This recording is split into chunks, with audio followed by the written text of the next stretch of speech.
Click করুন অ্যাপের bell আইকনে আর সাবস্ক্রাইব করুন এবিপি আনন্দ। সব সময় থাকুন খবরে। রাজ্যে করোনা আক্রান্ত হয়ে মৃত্যু হলো আরো 52 জনের। নতুন করে সংক্রমিত 3507 জন। দৈনিক আক্রান্তের নিরিখে শীর্ষে কলকাতা। দৈনিক মৃত্যুতে একই অবস্থানে কলকাতা, উত্তর 24 পরগনা। বৃহস্পতিবারও 24 ঘন্টায় রাজ্যে করোনা আক্রান্তের সংখ্যা 3500-এর বেশি। 24 ঘন্টায় মৃতের সংখ্যা 50-এর বেশি। স্বাস্থ্য দপ্তরের বৃহস্পতিবারের বুলেটিন অনুযায়ী গত 24 ঘন্টায় রাজ্যে মৃত্যু হয়েছে 52 জন করোনা আক্রান্তের। বুধবার সংখ্যাটা ছিল 51। মঙ্গলবার 24 ঘন্টায় মৃত্যু হয় 49 জনের। স্বাস্থ্য দপ্তরের বৃহস্পতিবারের বুলেটিন অনুযায়ী গত 24 ঘন্টায় রাজ্যে করোনায় আক্রান্ত হয়েছেন 3560 জন। বুধবার সংখ্যাটা ছিল 3528, মঙ্গলবার 3545। বৃহস্পতিবার পর্যন্ত রাজ্যে মোট করোনা আক্রান্তের সংখ্যা 4,70,498। এখনো পর্যন্ত মৃত্যু হয়েছে মোট 8,224 জনের। গত 24 ঘন্টায় দৈনিক করোনা আক্রান্তের সংখ্যা নিরিখে বৃহস্পতিবার রাজ্যের মধ্যে শীর্ষে রয়েছে কলকাতা। স্বাস্থ্য দপ্তরের বুলেটিন অনুযায়ী কলকাতায় গত 24 ঘন্টায় করোনা আক্রান্ত হয়েছেন 885 জন।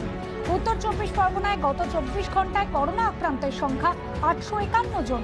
কলকাতা এবং উত্তর 24 পরগনা দুই জেলাতেই গত 24 ঘন্টায় মৃত্যু হয়েছে 12 জনের।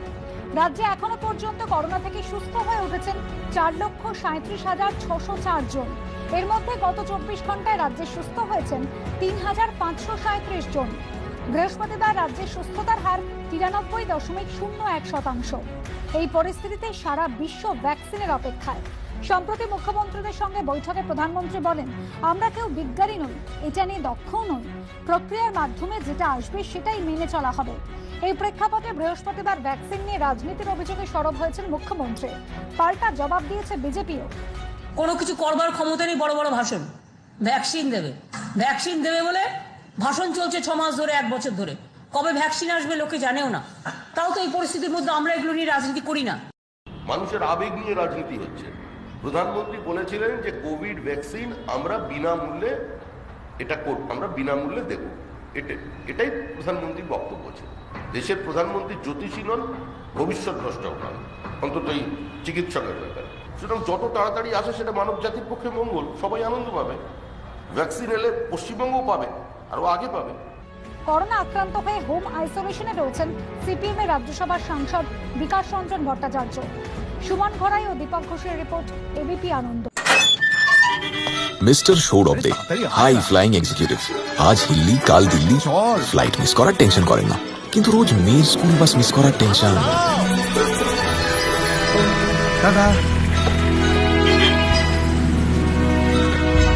চাটা দিও। সৌরভের সকাল এভাবে হয়। Good morning. তবে সবার সকাল যেভাবে হয়, আপনি চোখ মেলার আগে যা ঘটেছে সব খবর এবিপি আনন্দ, আনন্দ সকাল, সোম থেকে শুক্র সকাল 8টায়।